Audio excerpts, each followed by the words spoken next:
नमस्कार, मैं हूं केसरी पांडे और एक बार फिर से हमेशा की तरह ध्येय टीवी के डेली एमसीक्यू प्रोग्राम में आप सभी का बहुत बहुत स्वागत है। इस कार्यक्रम में हम आईएएस और पीसीएस जैसी प्रतियोगी परीक्षाओं के लिए महत्वपूर्ण बहुविकल्पीय प्रश्नों पर चर्चा करते हैं। हम आभारी हैं आपके कि इस कार्यक्रम को आपका ढेर सारा प्यार मिल रहा है। तो ज़्यादा देर न करते हुए आइए शुरू करते हैं आज का एमसीक्यू और लेते हैं पहला प्रश्न।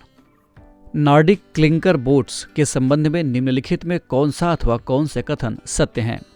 पहला, ये उत्तरी यूरोप में बनने वाली एक खास किस्म की लकड़ी की नाव होती है। दूसरा, हाल ही में भारत सरकार ने राज्य तटीय पुलिस में शामिल करने के लिए ऐसी 1000 नावों को खरीदने का फैसला लिया है। और तीसरा, इसे यूनेस्को की विरासत सूची में भी शामिल किया गया है। आपके विकल्प हैं ए केवल 1 और 2, बी केवल 1 और 3, सी केवल 2 और 3 अथवा डी इनमें से कोई नहीं। इस प्रश्न का सही उत्तर है विकल्प बी यानी केवल कथन 1 और 3 सत्य है, 2 गलत है।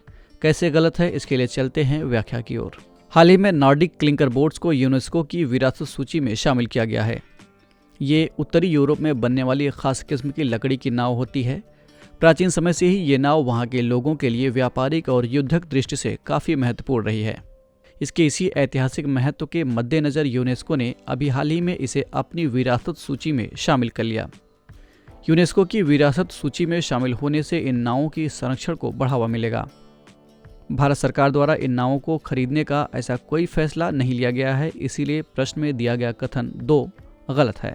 बढ़ते हैं दूसरे प्रश्न की ओर। अक्सर समाचार पत्रों में रहने वाली एक शब्दावली मुक्त व्यापार समझौता के संबंध में निम्नलिखित में कौन सा अथवा कौन से कथन सत्य हैं? पहला, ये 2 या 2 से अधिक देशों के बीच व्यापारिक बाधाओं को कम करने के लिए किया गया एक समझौता होता है।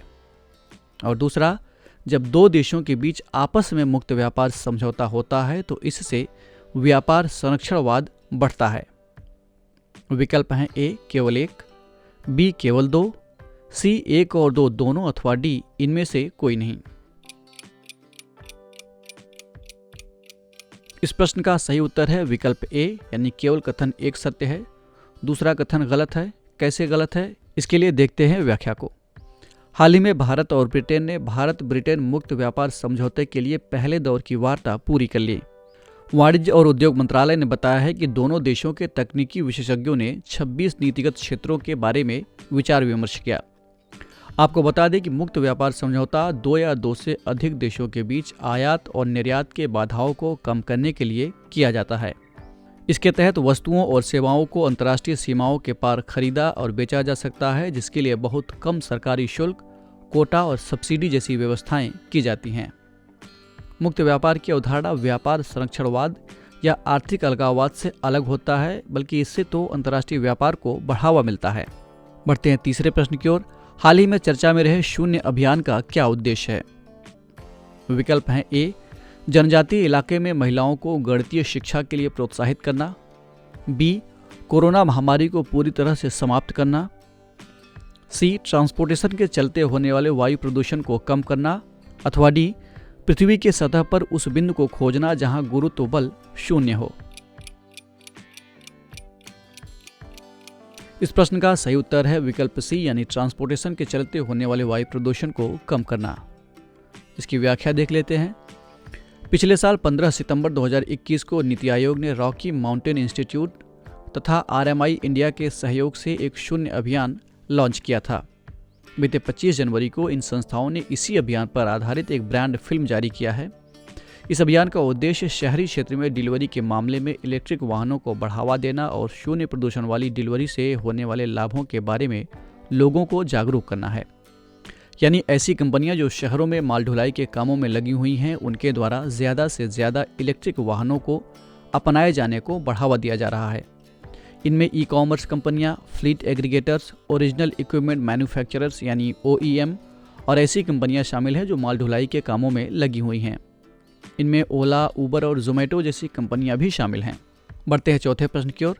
निम्नलिखित में से किन शख्सियतों को साल 2022 के पद्म विभूषण सम्मान से सम्मानित करने की घोषणा की गई है? पहला गुलाम नबी आज़ाद, दूसरा प्रभा अत्रे, तीसरा विपिन रावत, चौथा बुद्धदेव भट्टाचार्य। विकल्प हैं ए केवल 1 और 4, बी केवल 2 और 4, सी केवल 1 और 3 अथवा डी केवल 2 और 3। इस प्रश्न का सही उत्तर है विकल्प डी यानी केवल। प्रभा अत्रे और विपिन रावत को पद्म विभूषण से सम्मानित करने की घोषणा की गई है। इसकी व्याख्या देख लेते हैं। हाल ही में साल के शुरुआत में गणतंत्र दिवस के मौके पर दिए जाने वाले पद्म पुरस्कारों की घोषणा की गई। इस साल 4 हस्तियों को पद्म विभूषण, 17 लोगों को पद्म भूषण और 107 लोगों को पद्मश्री देने का ऐलान किया गया है।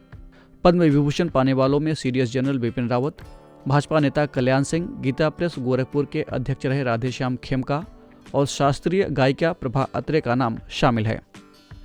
बता दें कि पद्म पुरस्कार 3 श्रेणियों में दिए जाते हैं: पद्म विभूषण, पद्म भूषण और पद्मश्री। साल 1954 में शुरू किए गए ये पुरस्कार विभिन्न विषयों अथवा गतिविधियों के क्षेत्रों जैसे कि कला, सामाजिक कार्य, सार्वजनिक मामले, विज्ञान एवं इंजीनियरिंग, व्यापार एवं उद्योग, चिकित्सा, साहित्य, शिक्षा, खेल और नागरिक सेवा आदि में प्रदान किए जाते हैं। बढ़ते हैं कार्यक्रम के अंतिम प्रश्न की ओर। हाल के दिनों में धार्मिक स्थलों की यात्रा पर प्रोटोकॉल 1974 समाचार पत्रों की सुर्खियों में है। यह किन 2 देशों के बीच एक तरह का समझौता है? विकल्प हैं ए भारत और नेपाल, बी भारत और बांग्लादेश, सी भारत और पाकिस्तान अथवा डी भारत और श्रीलंका।